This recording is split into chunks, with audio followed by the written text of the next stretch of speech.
Assalamu alaikum, all my dear students. My name is Jah Muhammad Amir. I am your chemistry teacher. Today we will discuss about combustion and polymerization of acetylene या ethyne या alkyne.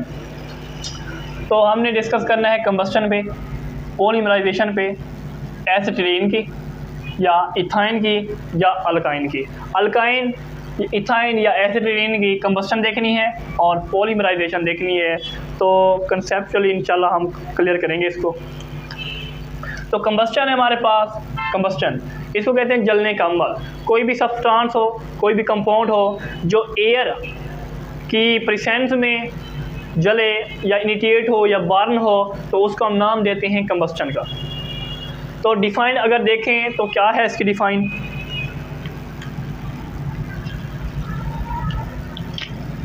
Define हमारे पास है when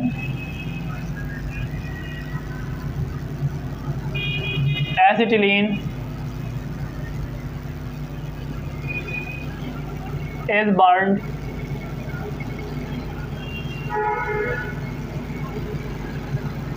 in the presence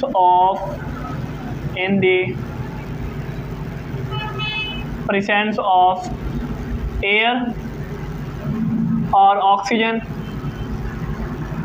to generate carbon dioxide plus water and heat. जो combustion है वो air की मौजूदगी में होती है. तो इसकी डिफाइन क्या है. When acetylene is burned, acetylene को जलाया जाता है इन the presence of air, air या ऑक्सीजन, ऑक्सीजन की मौजूदगी या हवा की मौजूदगी में इसको जलाया जाता है. टू जनरेट करती है, प्रोड्यूस करती है carbon dioxide, water and heat.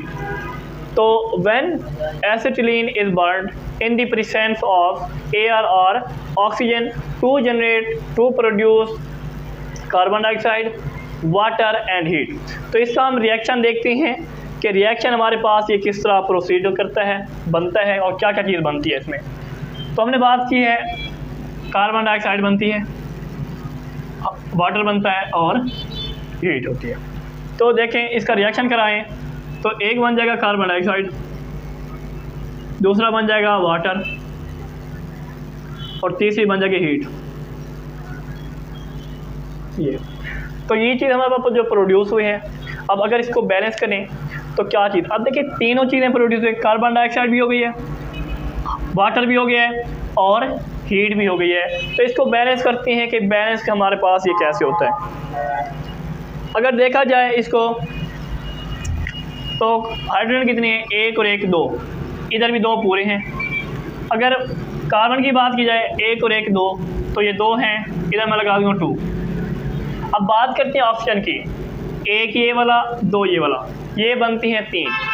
तो इसको हमारे पास ओड की बजाय क्या होना चाहिए, इवन में.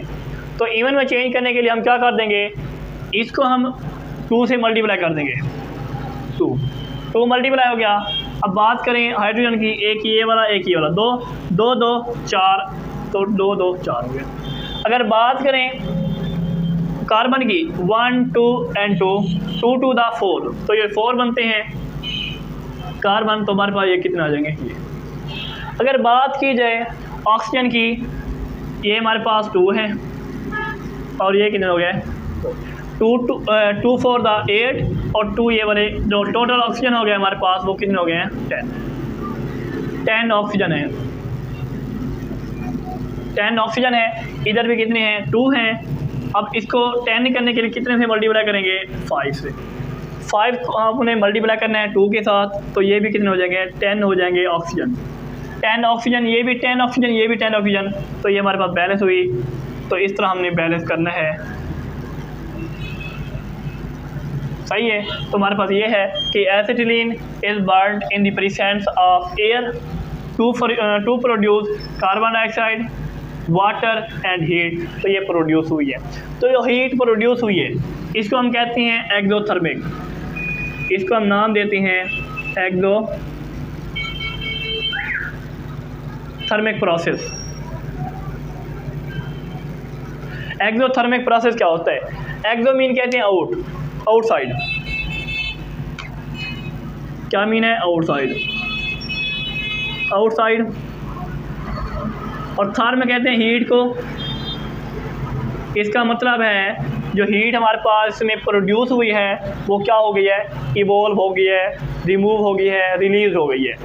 इसमें इस प्रोसेस में जो ये वाली हीट इवॉल्व हुई है, रिलीज हुई है, इसी को हम नाम देते हैं oxy acetylene, oxy acetylene flame, flame भी कह सकते हैं साथ। जो ये वाली प्रोड्यूस हुई है ऑक्सी एसिटाइलिन फ्लेम या हीट, इसको हम यूज़ करते हैं, क्या करते हैं? यूज़ करते हैं किस मकसद के लिए? इसको हम यूज़ करते हैं वेल्डिंग के तौर पर, वेल्डिंग, वेल्डिंग के तौर पर, and cutting of metal, cutting of metal, metals को काटने के लिए इस्तेमाल होती है और वेल्डिंग में इस्तेमाल होती है, जिसको हम नाम देते हैं ऑक्सी एसिटाइलिन फ्लेम। तो आपसे एमसीक्यू पूछा जा सकता है कि ऑक्सी एसिटाइलिन फ्लेम जो है वो किस मकसद के लिए इस्तेमाल होता है, किस पर्पज़ के लिए इस्तेमाल होता है? तो हम कह सकते हैं कि वेल्डिंग के तौर पर, वेल्डिंग में इस्तेमाल होता है, और कटिंग ऑफ मेटल, मेटल को काटने के तौर पर इस्तेमाल किया जाता है। तो उसके बाद हमारे पास है पॉलीमराइजेशन। तो पॉलीमराइजेशन हमारे पास 2 टाइप्स की होती है। जो पॉलीमराइजेशन है वो हमारे पास लीनियर भी हो सकती है, लीनियर पॉलीमराइजेशन लीनियर भी हो सकती है और साइक्लिक भी हो सकती है। अगर हम बात करें, जो हमने पिछले लेक्चर में पढ़ा था, जो हमने एसिटिलीन से क्या प्रोड्यूस किया था? बेंजीन प्रोड्यूस की थी, तो उसको हम कहते थे साइक्लिक। अगर हम बात करेंगे इसमें, तो इसमें हमने कौन सी बात करनी है? लीनियर की। तो लीनियर में हमने देखना है वो हमारे पास क्लोरोप्रीन भी बनती है और न्यूप्रीन भी बनती है, जिसको हम सिंथेटिक रबड़ भी कहते हैं। तो इसी तरह हमने एसिटिलीन को पॉलीमराइज कराते हैं तो क्या चीज़ बनती है? हाई मॉलिक्यूलर वेट बनता है, हाई मॉलिक्यूलर वेट। अगर हम बात करें एसिटिलीन पॉलीमराइज की, मतलब एसिटिलीन आपस में पॉलीमराइज होंगे तो एक लंबी चेन बनेगी जिसका मॉलिक्यूलर जो वेट होगा वो क्या होगा? हाई होगा। अगर बात करें, ये मैंने बात की एसिटिलीन की, अगर मैं बात करूं अल्कीन की, जब अल्कीन की पॉलीमराइजेशन होती है तो अल्कीन पॉलीमराइज होकर लोअर वेट मॉलिक्यूल बनाते हैं। एसिटिलीन की बात करें, पॉलीमराइज होंगे तो हाई मॉलिक्यूलर वेट बनेंगे, ये एमसीक्यूज आ सकता है। और अल्कीन जो हैं ये पॉलीमराइज होंगे तो लो मॉलिक्यूलर वेट बनेंगे, ये भी एमसीक्यूज बन सकता है कि एसिटिलीन हाई मॉलिक्यूलर वेट बनाते हैं और जो अल्कीन हैं वो पॉलीमराइज होकर लोअर मॉलिक्यूलर वेट बनाते हैं। तो बात करते हैं हम कन्वर्जन की। तो कन्वर्जन क्या है? Conversion of acetylene to divinyl acetylene. तो इसका मतलब क्या है कि एसिटिलीन जो है इसको हमने कन्वर्ट करना है डाइविनाइल एसिटाइलिन में। अब देखते हैं इसका रिएक्शन कैसे है। तो जैसे ही एक दूसरे के साथ रिएक्ट करेंगे तो कुछ इस तरह बन जाएंगे। ये 4 कार्बन है, 1 2 3 4 कार्बन है। अब जो ये कार्बन है, ये वाली कार्बन, ये वाली अटैच हो जाएगी कार्बन फास्ट के साथ, कार्बन फास्ट के साथ अटैच होगी तो ये बन जाएगा H2C। तो 2 बांड ये वाले हो गए, तो बाकी इसके बचे 2 बांड, तो 2 बांड ये हो गए, ये हो गए। इसमें एक कार्बन हाइड्रोजन है तो एक हाइड्रोजन आ गया, एक ये बांड, 2 ये बांड, कितने हो गए? 3 और एक बांड ये वाला, 4 पूरे। अगर मैं इसकी बात करूं, इसकी, तो इसमें कितने बांड हैं? 3 बांड हैं, ये हो गए।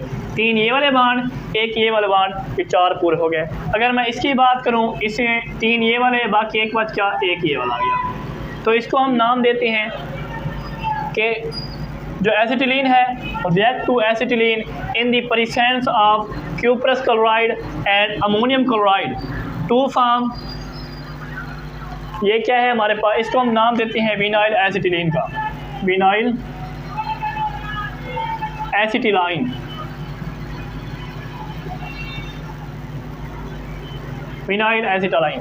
अब देखिए विनाइल एसिटाइलिन क्यों कहते हैं इसको, जो ये वाला ग्रुप है, ये वाला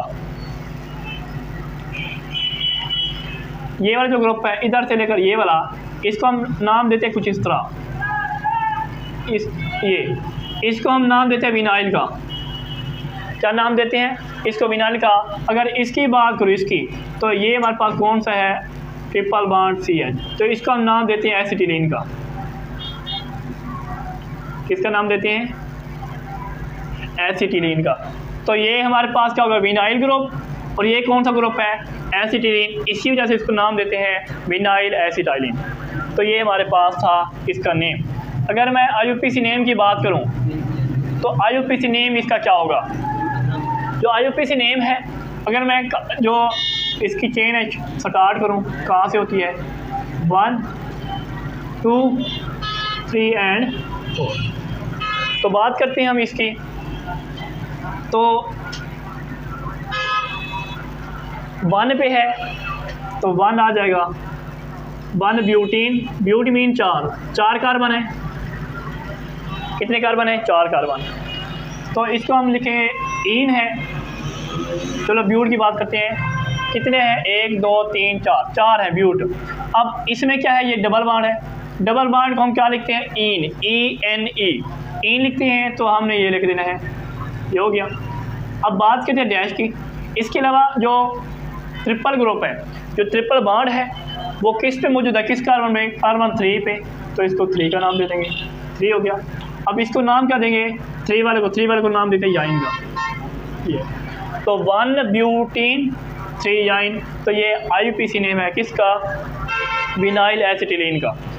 1 ब्यूटीन 3 याइन, ये इसका नेम है। तो चलते हैं आगे। अब विनाइल एसिटिलीन को रिएक्ट करवाना है हमने एसिटिलीन के साथ, तो क्या प्रोड्यूस होता है? तो इसमें हमारे पास जो है H2C, क्योंकि 2 ये कार्बन 4 ये कार्बन, तो टोटल बनती है हमारे पास 6 कार्बन मैंने लिख दिए हैं। अब इसको बैलेंस के हवाले से देखते हैं। इधर हमारे पास क्या है? CH2 है, तो वैसे का वैसे। इधर H है, ये वैसे का वैसे। अब बात करते हैं इस पे, तो इधर मैं अगर ट्रिपल बॉन्ड कर दूँ ये वाला, तो ये वाला जो कार्बन हाइड्रोजन है ये अटैच हो जाएगा इसके साथ, ये। तो इधर एक H था, तो ये क्या बन जाएगा? CH2 बन जाएगा, ये हो गया। अब इधर क्या आ जाएगा? इधर तो ये 2 हो गया, तो बाकी कितने बॉन्ड बच जाए? 2 ये वाले बॉन्ड, 2 ये वाले, तो कार्बन के 4 पूरे। 2 बॉन्ड ये वाले हैं और 1 बॉन्ड ये वाला, 3 और 1 बॉन्ड ये वाला, तो ये भी 4 पूरे हैं। ये 3 है, 1 बॉन्ड ये वाला है, तो ये भी 4 पूरे हैं। तो इसका हम नाम क्या देंगे? Divinyl. क्या नाम देंगे? Divinyl acetylene. Divinyl acetylene, divinyl acetylene. अब डाई विनाइल मैंने क्यों लिखा है? क्योंकि जो ये वाला ग्रुप है हमारे पास, ये भी विनाइल ग्रुप है, और जो ये वाला ग्रुप है ये भी क्या है? विनाइल ग्रुप है। बाकी अगर बात करें इसकी, अगर इसकी बात करें, तो हमारे पास जो ये वाला है, इसको हम क्या नाम देते हैं? एसिटिलीन का, जो मैंने ऊपर लिखा है। तो डाई 1 और 1 2, विनाइल 1 और 1 2, एसिटिलीन ये जो दरमियान वाला ग्रुप है, इसको हम नाम देते हैं एसिटिलीन का। इसी वजह से ये कहलाता है डाई विनाइल एसिटिलीन। क्या कहलाता है? Divinyl acetylene. अगर मैं IUPAC नेम की बात करूँ, IUPAC नेम, तो क्या बनेगा? इसको हमें नंबरिंग देनी है, 1 2 3 4 5 एंड 6, तो 6 तक जाता है, कार्बन 6 हैं। तो देखें, जो एक हमारे पास जो डबल बॉन्ड है 1 पे है, दूसरा डबल बॉन्ड 5 पे है। 1 5, कितने डबल बॉन्ड है? 2 हैं, तो 2 को हम क्या कहते हैं? कितने कार्बन है? 6, तो हेक्सा हो गया। कितने डबल बॉन्ड है? 2 हैं, तो डाई हो गया। और डबल बॉन्ड है, डबल बॉन्ड को हम लिखते हैं ईन। क्या लिखते हैं? ईन। जब हमारे पास ट्रिपल बॉन्ड और डबल बॉन्ड इकट्ठे दोनों आ जाएं, तो उसका हमने ई ख़त्म कर देना होता है और डैश डालनी होती है, डैश। ये जो डैश है, अब ये अल्काइन के लिए जाती है, ट्रिपल बॉन्ड वाले के लिए। तो ट्रिपल बॉन्ड किस पे है? 3 पे है, तो 3 आ जाएगा। 3 हो गया, और 3 का कौन सा है, याइन, तो इसको नाम देते हैं ऐसे, ये है। तो 1 डबल बॉन्ड जो है 1 पे और 5 पे है, 1 5 हेक्सा 6 कार्बन है, डाई 2 डबल बॉन्ड है, एक ये वाला एक ये वाला, इन डबल बॉन्ड उसके अलामत है। अगर बात करें 3 याइन की, तो जो ट्रिपल बॉन्ड है वो किस पे है, 3 पे है, इसी वजह से मैंने नाम दी है 3 याइन। 1 5 हेक्सा डाई इन 3 याइन, ये हमारे पास क्या है, IUPAC नेम है डाई विनाइल एसिटिलीन। तो हमने कन्वर्जन किसकी करनी थी, conversion of acetylene to divinyl acetylene, तो हमारे पास डाई विनाइल एसिटिलीन प्रोड्यूस हो गई। तो ये इंपॉर्टेंट शॉर्ट क्वेश्चन था जो हर साल क्वेश्चन फर्स्ट टाइम या सेकेंड टाइम में आता है। अब बात करते हैं फॉर्मेशन ऑफ क्लोरोप्रीन। अब क्लोरोप्रीन है वो कैसे बनती है, क्लोरोप्रीन अगर बात करें इसका जो नेम है इसका नाम देते हैं विनाइल एसिटिलीन, क्योंकि जो ये वाला ग्रुप है इसको हम कहते हैं विनाइल, और ये जो ग्रुप है इसको हम कहते हैं एसिटिलीन, विनाइल एसिटिलीन। इसको हमने कंसनट्रेटेड HCl के साथ, हाइड्रोक्लोरिक के साथ क्या करना है, हमने रिएक्ट करवाना है, किसकी मौजूदगी, क्यूप्रस क्लोराइड।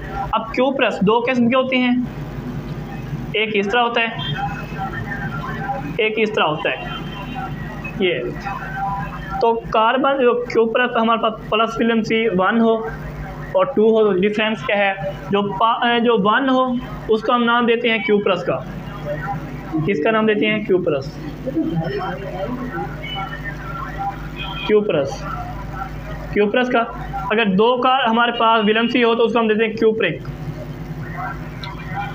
किसका नाम देते हैं, क्यूप्रिक। क्यूप्रिक हम लिखते हैं क्यूप्रिक, ये क्यूप्रिक। तो देखें जो सीन है, ये सीन ये हमारे पास पहले आता है किससे, काफ से, तो जो 1 है वो पहले आता है किससे, 2 से, तो काफ है 2 के लिए और सीन है 1 के लिए। तो सीन पहले आता है तो वैलेंसी 1 होगी, तो क्यूप्रस, और जो काफ है वो बाद में आता है तो वैलेंसी इसकी क्या होगी, 2 होगी, जिसको हम नाम देंगे क्यूप्रिक का। तो ये हमारे पास डिफरेंस था क्यूप्रस और क्यूप्रिक में। तो इसकी बात कर रहे थे हम कंसनट्रेटेड हाइड्रोक्लोरिक एसिड की। जैसे हम इसमें ऐड करेंगे तो क्या चीज़ बनेगी, ये हमारे पास CH2 था, C था, ये भी C और ये भी C, इधर हमारे पास CH था।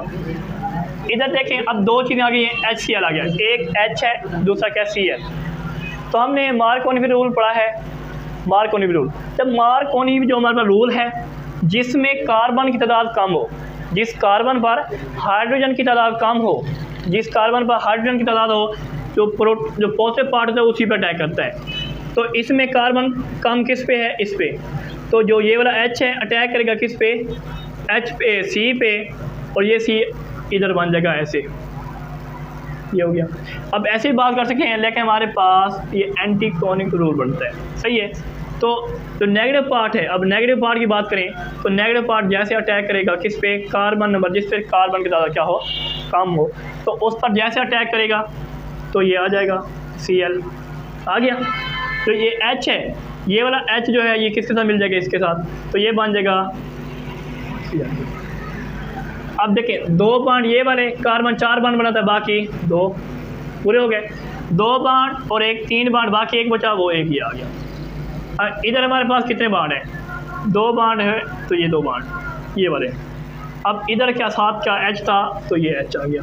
तो इसको हम नाम देते हैं क्लोरोप्रीन का, किसका नाम देते हैं, क्लोरोप्रीन का, क्लोरोप्रीन, क्लोरोप्रीन का नाम देते हैं। फॉर्मेशन ऑफ क्लोरोप्रीन है तो ये क्लोरोप्रीन बन गया। अब क्लोरोप्रीन का अगर IUPAC नेम लिखें तो बात करते हैं इससे 1 2 3 4। तो 2 पे क्या है हमारे पास, क्लोरीन है, तो 2 क्लोरो। तो डबल बॉन्ड किस किस पे है, 1 पे है और 4 पे है, 1 and 4। तो कितने कार्बन है, 1 2 3 4 हैं, तो ब्यूट कहते हैं उसको, ब्यूट हो गया। कितने हमारे पास कार्बन, 2 हैं, तो ब्यूट, अब ब्यूटा, सही है। अब ब्यूटा तो हमारे पास हो गया ये 4 वाली। अब कितने डबल बॉन्ड है, 2 हैं, तो 2 कहते हैं डाईन, ब्यूटाडाइन। तो 2 क्लोरो 1 और 4 ब्यूटा 4 कार्बन हो गया, डाई 2 डबल बॉन्ड हो गए, इन मीन इन हो गया, तो ये डबल बॉन्ड है। 2 क्लोरो 1,4 ब्यूटा डाई इन, ये क्लोरोप्रीन का IUPAC नेम है। अब बात करते हैं हम क्लोरोप्रीन प्रिपेयर हो गया। अब क्लोरोप्रीन से हमने न्यूप्रीन बनाना है। क्या बनाना है? न्यूप्रीन। तो उसी पे हम बात करते हैं। ये जो हमारे पास न्यूप्रीन है, क्या है ये? न्यूप्रीन है। अब वो प्रिपेयर करनी है किससे? क्लोरोप्रीन से। मतलब इससे हमने इससे क्या पैदा करनी है? न्यूप्रीन। बात करते हैं इस पे, तो देखते हैं हम अब न्यूप्रीन कैसे बनती है। तो अब इसमें जो प्रोड्यूस होगी वो क्या होगी? न्यूप्रीन।